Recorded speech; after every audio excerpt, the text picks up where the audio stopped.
Coming up on this off-season edition of the Fever Film Room, we're joined by head coach Pokey Chatman. She'll give you an inside look at the Fever's off-season plans. And what does Coach Chatman think about the trade for Candice Dupree? She opens up about a player she's coached before. And with the Women's Big Ten tournament in Indianapolis, it's scouting time. We'll discuss what the Fever are looking for.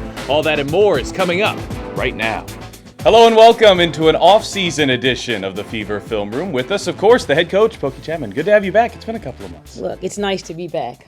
It seems like the days are flying by now. We're less than 2 months out. I think 53 days to be exact from training camp, so I'm excited about that. Let's talk about first what I'm sure Fever fans want to talk about the most, Candice Dupree, that trade. Your reactions to acquiring a big name and somebody who's a household name here in the WNBA. You know, I can talk for days about that. You think about the holes that we're trying to fill, and you think about having someone like a Candice Dupree that's been a perennial all-star. You know, she's someone that's won a championship. She's a poised player. I think what I really respect about Candice is that she plays well with others. She adjusts really fast. She's a cerebral type post player, and I think that'll mesh really well with our core group of players. Kind of an interesting side note to that is you've coached her before. I did. I had the pleasure of coaching Candice a couple of years in Russia, and I can remember, you know, she's such an efficient player. You know, she would finish with 18 and 10, and you didn't even realize it because she was so efficient. And I think another part of her game is that she thinks like a point guard out there, so that helps the flow of the game as well. What kind of player and what kind of person, I think a lot of Fever fans have seen her play, but what kind of leader, off-the-court person are they getting in Candice Dupree? Well, some of it is actually on the court. You may not hear it, but I can see it. You know, she's a calming factor. I talk about her being a military kid. You know, she's very methodical in her approach. She has a calming presence about her. She's the type that she'll put her hand on your shoulder just to calm you down in those moments where, you know, maybe a point guard may need that. And that's something that you don't normally get from players that are, you know, playing with their back to the basket or post players. But I think you're getting a player that's a quiet leader off the court, and her numbers speak for itself. A good time, I'm sure, an enjoyable time for you at Bankers Life Fieldhouse here as we're hosting the Big Ten Women's Tournament.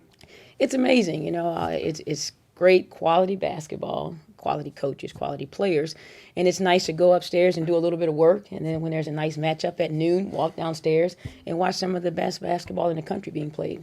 Not specifically related to the tournament, but in general during the offseason, a lot of your job is scouting. Can you take us through some of the things you're looking for when you're doing scouting? Yeah, you know, first you obviously look at your roster and see what holes you want to fill there.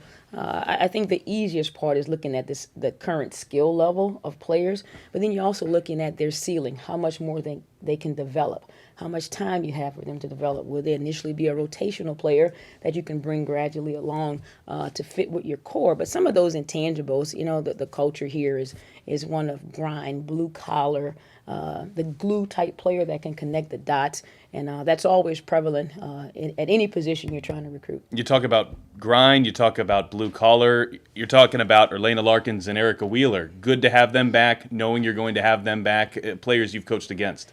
Yes, and you know, that's the bookend. That's the point guard and the 5 player, and that really helps everything in between. They're both vocal, they're fighters. They're those type of players that if there's a mistake that's being made, they shake it off rather quickly and get back into the moment. And I think that's what's, you know, so awesome about this group of players. When we were talking to you last time, the season still kind of felt like a faraway thing. It really isn't now. It's only a couple of months, and the preseason and training camp will get going before that. 53 days, I think. I could be off a couple of days, and I'm hearing the sneakers out there and the balls bouncing, and you want to go to your computer and watch your players play abroad, and that's not going on a lot right now in Europe. But as a matter of fact, you know, it's right around the corner. The months have turned to weeks now, so we're ready to get started. Well, you've talked a lot about how busy you are and how much work that you do even in the off season, maybe that the fans don't always see. So now as we get closer to tangible games, what kind of things occupy you?